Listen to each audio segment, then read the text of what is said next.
possible. On peut être visé un peu n'importe où, que ce soit en Belgique, en France, et puis à Paris ou ailleurs. Il y a des attentats aussi meurtriers en Europe, on peut s'y faire.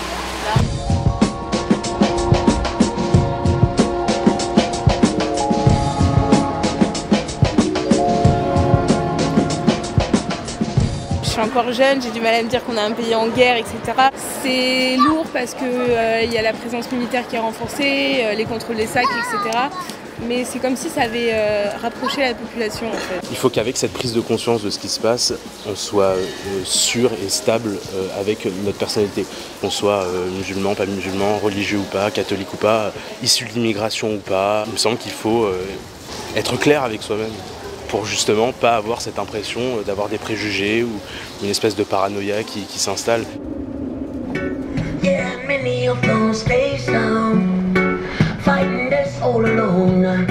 Les 3 mois qui sont passés là, on avait l'impression que Paris c'était mort. La journée, il n'y avait personne qui se baladait. Dans le métro, j'allais jouer, il n'y avait pas grand monde. Les gens se disent si je sors dehors, je vais me prendre une bombe. C'est une espèce d'angoisse permanente. Et du coup, ouais, la musique, ça faisait petite pause là-dedans, quoi. Pour nous, les musiciens dans le métro, on m'a dit maintenant il faut que tu arrêtes de jouer tant qu'on est en état d'urgence. Voilà. Donc l'état d'urgence devait durer 3 mois, puis après il a été renouvelé pour 3 mois. Et donc du coup, nous on s'est dit quand est-ce qu'on va pouvoir jouer? Parce que moi je bouffe aussi grâce au métro. J'y suis allé tous les jours et j'ai reçu de la part de la police une agressivité complètement dingue. C'est-à-dire que je devenais la personne à abattre en fait, parce que je créais un problème de sécurité dans le métro, alors qu'il y a 25 personnes devant moi maximum, et qu'il n'y a vraiment aucun problème de sécurité, au contraire. Moi je pense apaiser les esprits, permettre aux gens justement de se calmer.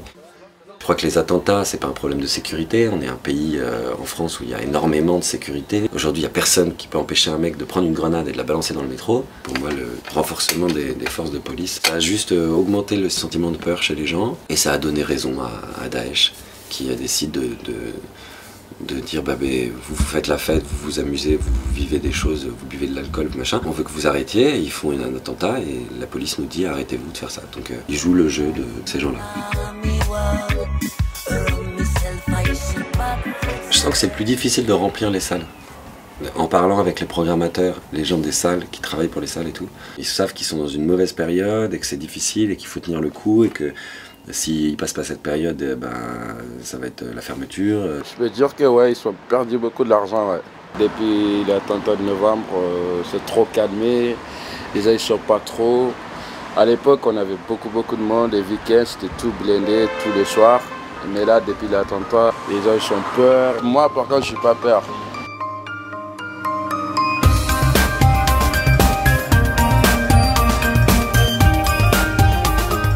Il y a ce truc terrible de se dire que, en fait, on a beau penser que ce qu'on fait est bon enfant, innocent, qu'on fait de mal à personne, finalement, il y a peut-être un endroit du monde, ou en tout cas dans certains esprits, l'idée que la façon dont nous vivons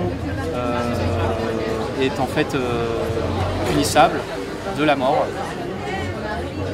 Et voilà, qu'est-ce qu'on peut faire contre ça? La meilleure chose, c'est finalement de continuer à être tel que nous sommes. Et je pense qu'en fait, le fait de se dire que finalement ça pouvait valoir la mort, rendait finalement cette chose encore plus précieuse et encore plus forte. Donc la vie parisienne continue tout à fait d'être ce qu'elle est.